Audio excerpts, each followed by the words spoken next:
오늘의 성경 말씀은 구약 잠언 23장 1절로부터 11절까지의 말씀입니다.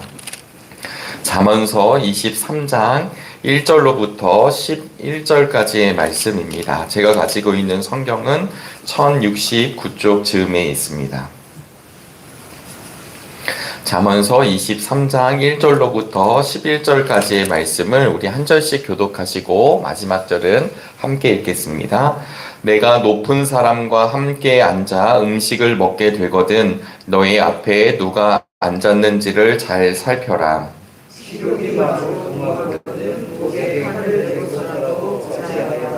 그가 차린 맛난 음식에 욕심을 내지 말아라. 그것은 너를 꾀려는 음식이다.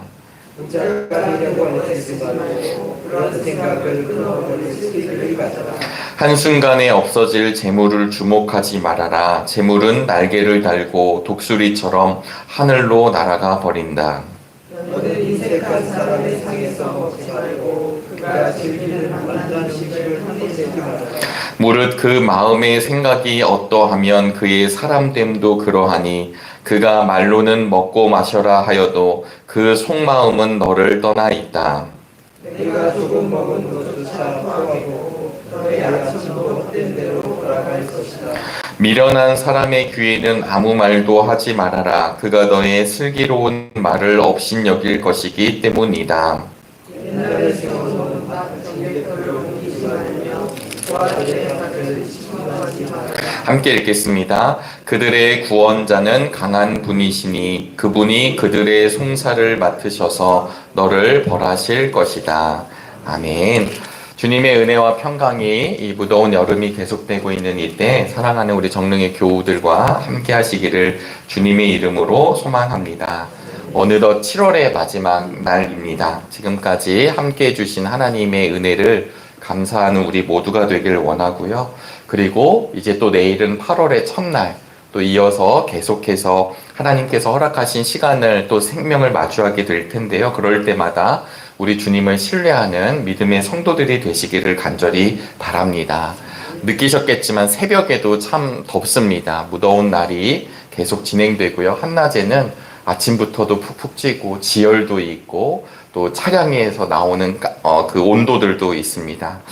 지치기 쉬운 이때이지만 이러한 때일수록 우리 주님을 바라보며 기도하는 우리 모두가 되기를 간절히 원합니다. 말씀드린 대로 오늘은 7월의 마지막 날이고요. 내일은 8월의 첫날입니다. 내일 월삭 새벽 기도회가 하임 예배실에서 있습니다. 우리 8월의 첫날을 또 기도로 함께 하시는 우리 모두가 되길 바라겠습니다. 오늘 성서 일과에 따라서 잠언의 말씀을 함께 나누었는데요. 이 잠언서는 지혜의 말씀입니다. 살아가다 보면 많은 사람들이 세상의 지혜가 이런 것이다. 돈 버는 지혜가 이런 것이다. 건강의 지혜가 이런 것이다. 라고 하는 이야기가 얼마나 많이 있나요? TV만 틀면 그런 이야기들을 우리는 늘 듣습니다. 그래서 그것을 어떻게 추구하느냐에 따라 또 그 세상의 지혜를 내가 어떻게 받아들이느냐에 따라 우리의 삶의 성공 여부가 달려있다라는 이야기를 참 많이 듣습니다. 그러나 성경은 특별히 우리 보고 있는 잠언서는 참 지혜가 어디에 있는지를 우리에게 알려주십니다. 특별히 참 지혜를 소유한 우리 모두가 되기를 간절히 바랍니다. 그래서 주님의 길을 걸어가는 사람들, 자신의 십자가를 지고 걸어가는 사람들이 되기를 바라겠고요. 무엇보다도 말씀의 길을 따라가는 우리 모두가 되시기를 주님의 이름으로 축복합니다. 그런 의미에서 잠언서의 말씀은 우리의 삶의 구체적인 영역 가운데, 그러니까 큰 거대 담론으로만 말씀해 주시는 것이 아니라 우리 삶의 구체적인 영역에 하늘의 지혜가 무엇인지를 알려주십니다. 특별히 오늘은 저희들은 11절까지 말씀을 읽었지만 잠언 23장은 삶의 여러 유혹들이 등장하게 돼요. 권세에 대한 것, 쾌락에 대한 것, 그 탐욕에 대한 것, 음행에 대한 것, 이런 이야기들이 등장하면서 사실은 그런 유혹은 어떤 특별한 사람에게만 있는 것이 아니라 이 땅의 삶을 살아가는 우리 모두에게 찾아오는 유혹입니다. 그런데 그런 유혹 앞에서 우리들이 무엇이 필요한가? 절제가 필요하고 분별이 필요해야 한다는 그 지혜를 오늘 말씀은 구체적으로 알려주고 있습니다. 사실 죄된 본성을 가지고 있다고 성경은 우리를 폭로하는데요. 죄된 우리 속에 강력하게 자리 잡고 있는 이 욕망들, 이 잘못된 욕망대로 살아가면 결국은 어떻게 될까요? 그 욕망대로 살아가다 보면 결국 우리의 삶은 무너질 수밖에 없고 우리의 끝은 패망이라고 하는 것을 하나님은 우리에게 알려주고 계십니다. 사실 세상의 권세, 세상의 능력, 세상의 힘, 그것에 만족감이 있다라는 사실을 들어보신 적이 있으신가요? 돈을 벌면 나 이 정도면 돼. 이렇게 얘기하는 분들보다는 조금 더 벌고 싶고, 조금 더 누리고 싶고, 조금 더 갖고 싶고, 이것이 영원히 해결할 수 없는 욕망 속에 있는 우리들의 모습입니다. 우리의 삶 속에 예수님 한 분만으로 감사합니다 라는 고백이 오늘도 우리의 고백이 될 수 있기를 바랍니다. 예수님 한 분만으로 저는 만족합니다. 주님과 함께라면 다른 것은 그렇게 필요하지 않습니다 라는 고백이 그냥 우리가 예배를 드릴 때 아니면 교회 안에서만의 고백이 아니라 이 문 밖을 나서서도 늘 동일한 고백이 될 수 있기를 간절히 원합니다. 왜냐하면 참된 진리 안에 있다는 사실, 진짜 참된 지혜는 주님과 거할 때 있다는 사실을 우리는 이미 말씀으로 알고 있기 때문입니다. 오늘 잠언서는 지혜는 다른 것이 무엇인지 아는 능력에 있는 것뿐만 아니라 그것을 선택하고 그런 삶을 살아낼 수 있는 절제에 있다라는 것을 다시 한번 이 7월의 마지막 날 우리에게 말씀해 주십니다. 그 말씀대로 살아갈 수 있는 힘과 능력과 지혜가 우리 모두에게 있게 되기를 간절히 바랍니다. 잠언 23장 1절로부터 11절까지는요. 사실 이제 우리 잠언서에 보시면 앞에 숫자가 이렇게 기록되어 있습니다. 현자들의 36 교훈집 중에 오늘은 6부터 10까지의 교훈입니다. 그러니까 이제 교훈, 현자의 교훈인데 이게 숫자적으로 36개가 있습니다. 오늘 1절부터 8절까지를 보시면 결국은 탐욕과 허영에 대한 경계의 말씀이 이루어지고 있습니다. 우리 1절 말씀을 함께 읽어보실까요? 내가 높은 사람과 함께 앉아 음식을 먹게 되거든 너의 앞에 누가 앉았는지를 잘 살펴라. 여러분 여기서 말하는 높은 사람은 보통 지배자, 권력자, 통치가를 의미합니다. 그러니까 그냥 권세를 잡고 있는 사람이죠. 제가 군 시절에 이제 영천에 있는 삼사관 학교에서 조교 생활을 했습니다. 우리 전방에 있는 부대들에 비하면 그리고 특수한 임무를 훈련받는 그런 분들에 비하면 참 좋은 환경입니다. 사관학교다 보니까요. 그런데 참 좋지 않았던 게 있어요. 군 생활하면서. 그게 무엇이냐면 아무래도 사관학교 생도들이 있고 우리 군종병과, 의무병과 이런 이제 장교가 되시는 분들을 이제 훈련을 하는 곳이다 보니까 계속해서 임관을 하게 돼요. 이제 소위로, 중위로, 대위로 이렇게 이제 장교 임관을 하게 되는데 문제는 생도들이 임관을 하게 될 때 누가 오시게 되냐면 대통령이 부대에 오게 됩니다. 그게 무슨 상관일까 생각하지만 대통령이 온다라고 하는 것은 그 밑에 군 장성들이 함께 이제 다 오게 되는 거예요. 그래서 그 시간이 되면 헬기가 줄줄이 들어옵니다. 학교로 헬기가 들어오게 되고 비행장부터 차가 여러 대, 대통령이 어디 타고 있는지는 모르지만 그 비슷한 차들이 한 열 몇 대가 쑥 들어와요. 이제 보안을 하면서요. 군에 안에 있는 저희 병사들은요, 한 5개월 전부터 임관식이 있기 한 5개월 전부터 호구조사, 어떤 상태인지 모든 사람들 조사를 하고요. 그리고 깊지도 않은 그 사관학교 호국정이라고 하는 호수가 있거든요. 깊지도 않습니다. 이렇게 허리에 오는 호국정에 해병대 특수수색대가 거기를 막 검색하고요. 거기 들어가 있고요. 저격수가 배치가 되고요. 이런 일들이 5개월 동안 이뤄집니다. 병사들은 뭘 하냐? 매일 청소를 합니다. 대통령이 오는 그 잠깐의 시간을 위해서 어마어마하게 준비를 하거든요. 그러다 보니까 차라리 훈련을 받고 훈련을 시키는 것은 편한데 큰 높은 사람이 온다 그러면 그냥 부대가 힘들어지게 되는 거죠. 행사일 수 있고 군에서의 저의 경험일 수 있었지만 여러분 그런 권력가가 온다. 학교장도 높으신 분인데 학교장 장군도 높은데 그보다 더 높은 군 장성들이 온다. 그러면 어떻게 하냐면 이 부대도 준비를 하고 있다는 것이죠. 오늘 1절에서 높은 사람과 함께 앉아서 내가 식사를 할 수 있다라고 한다면, 초청을 받아 가게 된다면 여러분들은 어떤 자세로 거기에 참여하시게 되겠습니까? 지금까지도 세상의 권세를 갖고 있는 사람들을 만나려고 줄을 대는 일들이 지금까지도 동서고금을 막론하고 얼마나 비일비재한지 모릅니다. 그리고 마치 그런 권력가를 내가 아는 것이 세상의 큰 힘이라고 여기는 사람들이 얼마나 많은지 모릅니다. 그러면서 오늘 지혜자는 우리에게 누구 앞에 있는지를 분별하라고 이야기하고 있습니다. 음식을 살피라는 이야기는 그 자리가 시험의 자리일 수도 있기 때문입니다. 항상 우리의 탐심은 식탐과 연결될 때가 많이 있습니다. 동물들은 배가 부르고 더 먹으려고 애를 쓰지 않습니다. 아시다시피 본인들의 배가 차게 되면 그것으로 멈추게 되지만 인간들은 계속해서 먹습니다. 그리고 그 탐욕의 자리를 통해서 더 많은 것, 더 귀한 것, 더 좋은 것이 무엇인지를 드러내고 그리고 계속해서 탐욕을 드러냅니다. 이 식탐은 말씀드린 대로 탐으로 끝나지 않고 탐욕, 또 다른 육신의 영역, 안목의 정욕의 영역, 이생의 자랑의 영역으로 확장됩니다. 그러면서 오늘 4절에 보시면요. 우리 4절 말씀도 함께 읽어보실까요? 부자가 되려고 애쓰지 말고 그런 생각을 끊어버릴 슬기를 가져라. 5절에는 없어질 재물을 주목하지 말라고 이야기하고 있습니다. 1절에서 권력자, 권세자가 등장하고 4절에서는 부자의 영역으로 바뀌고 있습니다. 여러분 지금도 교회 문 밖을 나서면 어떻게 해야 부자가 되는지를 알려주는 사람들이 얼마나 많은지 모릅니다. 어떻게 투자를 해야, 어떻게 분석을 하고 어떻게 투자를 하면 어떤 부자가 될 수 있는지를 알려주는 이들, 그리고 그 비밀을 알고 싶어하는 이들, 그래서 그것으로 서로 속고 속이는 이들. 그래서 지금 이 세상은 돈이 있고 없음에 사람의 존재를 평가하는 세상이라고 이야기합니다.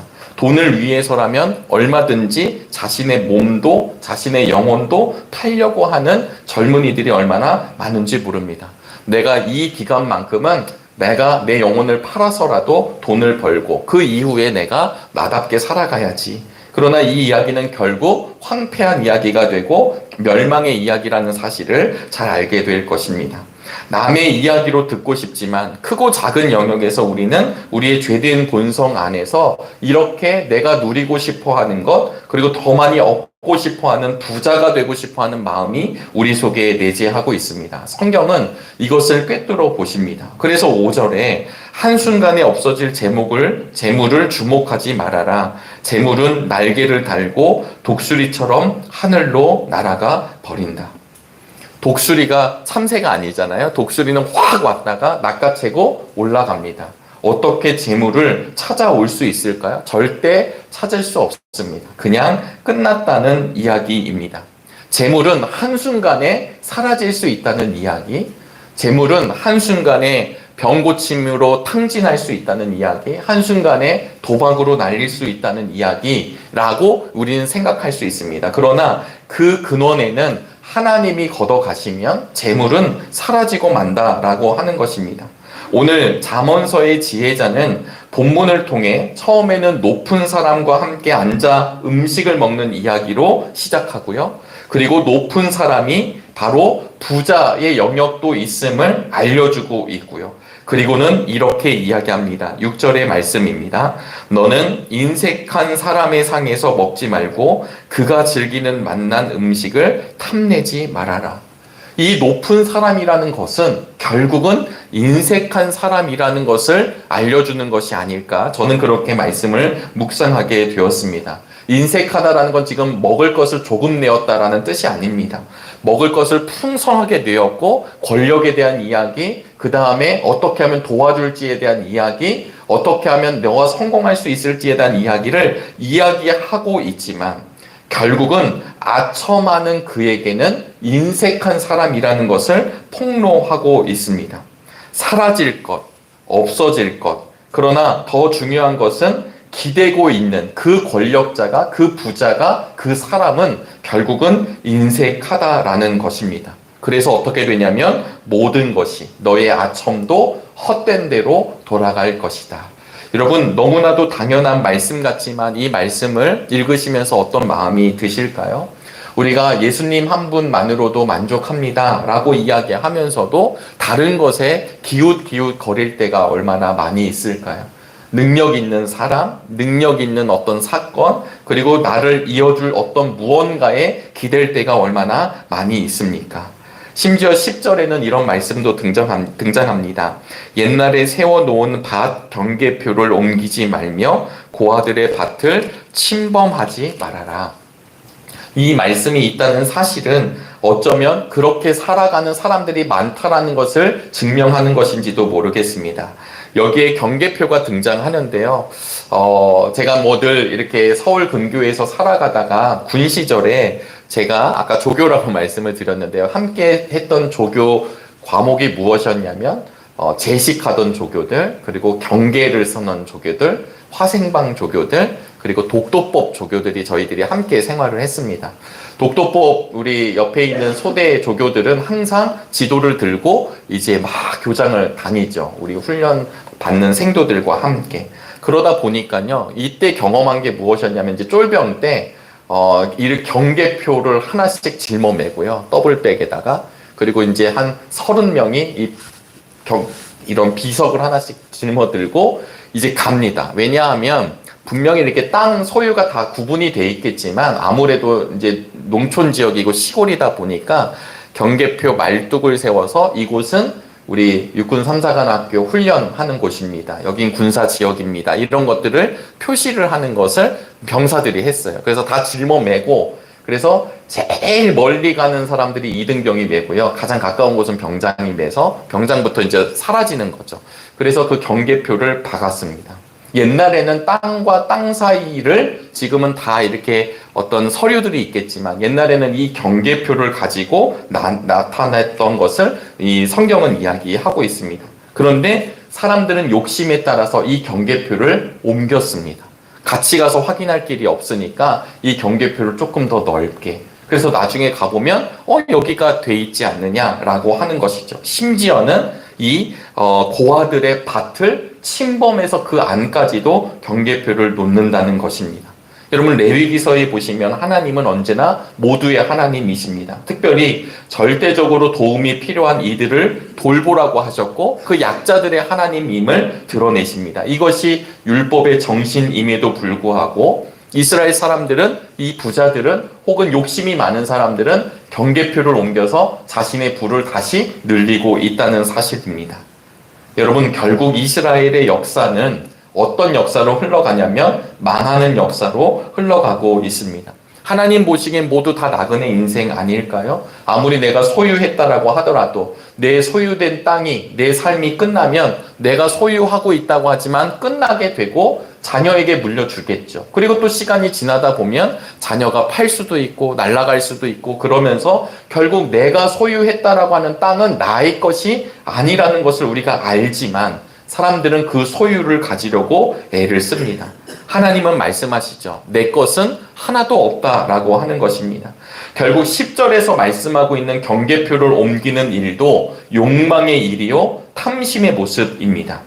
심지어 고아들의 밭까지도 범하고 있습니다. 결국 이렇게 하는 이유는 이렇게 사람들이 권력자 앞에 서고, 그리고 부자가 되려고 애를 쓰고, 그리고 그 나에게 힘을 줄 것 같은 사람이 인색한 사람이라고 이야기하는 이유는 무엇일까요? 결국은 하나님이 어떤 분이신지를 모른 채 이 땅의 삶을 살아간다라고 하는 것입니다. 이스라엘 백성들은 늘 하나님을 고백했지만 그들의 역사는 하나님 없이 살아가는 역사의 길을 선택하며 나아갑니다. 북이스라엘과 남유다가 망한 이유는 그들이 힘이 없고 정책을 잘못 세웠기 때문이 아니라 하나님을 경외하지 않았다라는 것을 성경은 드러내고 있습니다. 하나님을 섬긴다 이야기하면서 그들은 물질의 풍요를 주는 이방신들을, 우상들을 그들의 삶으로 채웠기 때문입니다. 우리의 중심이 세상의 허탄한 것에 빠져 있는 것인지 아니면 영원한 진리를 소유하고 있는지 분별하는 믿음의 7월의 마지막 날 되시기를 소망합니다. 주님을 의지하는 인생인지 아니면 말로만 그러하고 다른 것을 찾고 있는 인생인지를 다시 한번 점검하는 날이 되시기를 간절히 바랍니다. 오늘도 우리는 고개를 들어 하늘을 바라보며 주님 안에서 살아가는 것이 참 기쁨이라고 하는 이 지혜가 우리의 지혜가 될 수 있기를 간절히 바랍니다. 결국 우리의 인생은 무한한 것이 아니라 유한합니다. 결국 없어질 것에 대한 집착을 주님의 지혜로 버릴 수 있게 되길 바랍니다. 예수 그리스도로 인하여 영원한 하늘을 소유하며 살아가는 우리 모두가 되시기를 주님의 이름으로 축원합니다. 기도하시겠습니다. 하나님, 오늘도 귀한 날 허락해 주시니 감사합니다. 무더운 여름날 하나님 밖에서 일하는 분들이 계십니다. 어쩔 수 없이 밖에서 활동하는 우리 이웃들을 붙들어 주시옵소서. 이 무더위 때문에 혹여나 약해지지 아니하도록 하나님의 오른팔로 사랑하는 믿음의 자녀들을 붙잡아 주시옵소서. 우리 환우들을 위해 기도합니다. 하나님, 하나님만 바라보는 믿음의 시간이 되게 도와주시고 다시금 하나님께서 우리의 삶을 회복시켜 주시는 그 은혜를 함께 나누게 하여 주시옵소서. 특별히 하나님, 7월의 마지막 날입니다. 지금까지 지켜주신 하나님의 은혜를 기억하는 믿음의 날 되게 도와주시고 이제 내일 새롭게 열려질 8월을 기대함으로 바라보는 은총의 날로 세워주시옵소서. 우리 정릉 감리교회가 많은 사역들을 감당합니다. 우리의 예배 가운데, 기도회 가운데, 사역 가운데 늘 주님과 동행하는 축복을 누리게 하여 주시옵소서. 오늘도 주님 앞에 모든 것 의탁하는 믿음의 날 되기를 소망하오며 살아계신 예수 그리스도의 이름으로 기도드리옵나이다. 아멘. 하늘에 계신 우리 아버지여, 이름이 거룩히 여김을 받으시오며 나라가 임하시오며 뜻이 하늘에서 이루어진 것 같이 땅에서도 이루어지다. 오늘 우리에게 일용할 양식을 주시옵고 우리가 우리에게 죄 지은 자를 사하여 준 것 같이 우리의 죄를 사하여 주시옵고 우리를 시험에 들게 하지 마시옵고 다만 악에서 구하시옵소서. 나라와 권세와 영광이 아버지께 영원히 있사옵나이다. 아멘.